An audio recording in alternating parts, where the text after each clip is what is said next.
Crossroads ladies, thank you so much for joining with us in this wonderful study of Esther.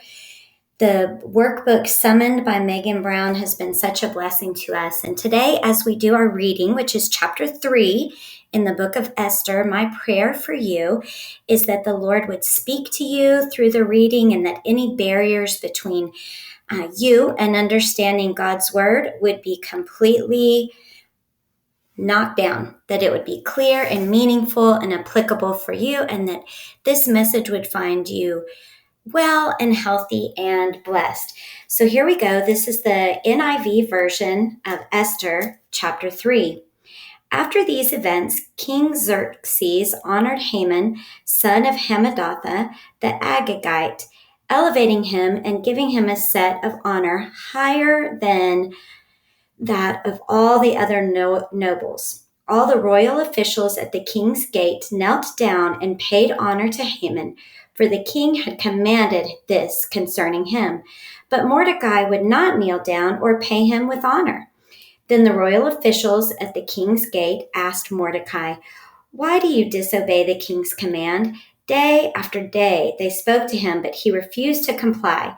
Therefore they told Haman about it to see whether Mordecai's behavior would be tolerated, for he had told them he was a Jew. When Haman saw that Mordecai would not kneel down or pay him honor, he was enraged. Yet having learned who Mordecai's people were, he scorned the idea of killing only Mordecai. Instead, Haman looked for a way to destroy all Mordecai's people, the Jews throughout the whole kingdom of Xerxes. In the 12th year of the kingdom of Xerxes, in the first month, the month of Nisan, they cast the pur, that is the lot, in the presence of Haman to select a day and month. And the lot fell on the 12th month, the month of Adar. Then Haman said to King Xerxes, "There is a certain people dispersed and scattered among the peoples in all the provinces of your kingdom, whose customs are different from those of all the other people, and who do not obey the king's laws. It is not in the king's best interest to tolerate them. If it pleases the king, let a decree be issued to destroy them, and I will put 10,000 talents of silver into the royal treasury for the men who carry out this business." So the king took his signet ring from his finger and gave it to Haman, son of Hammedatha, the Agagite, the enemy of the Jews. "Keep the money," the king said to Haman, "and do with the people as you please." Then on the 13th day of the first month, the royal secretaries were summoned. They wrote out in the script of each province and in the language of each people all Haman's orders to the king's satraps, the governors of the various provinces, and the nobles of the various peoples.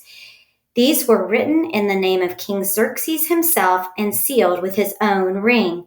Dispatches were sent by countries to all the king's provinces with the order to destroy, kill, and annihilate all the Jews, young and old, women and children, on a single day, the 13th day of the 12th month, the month of Adar, and to plunder their goods. A copy of the text of the edict was to be issued as law in every province and made known to the people of every nationality, so they would be ready for that day. Spurred on by the king's command, the couriers went out, and the edict was issued in the citadel of Susa.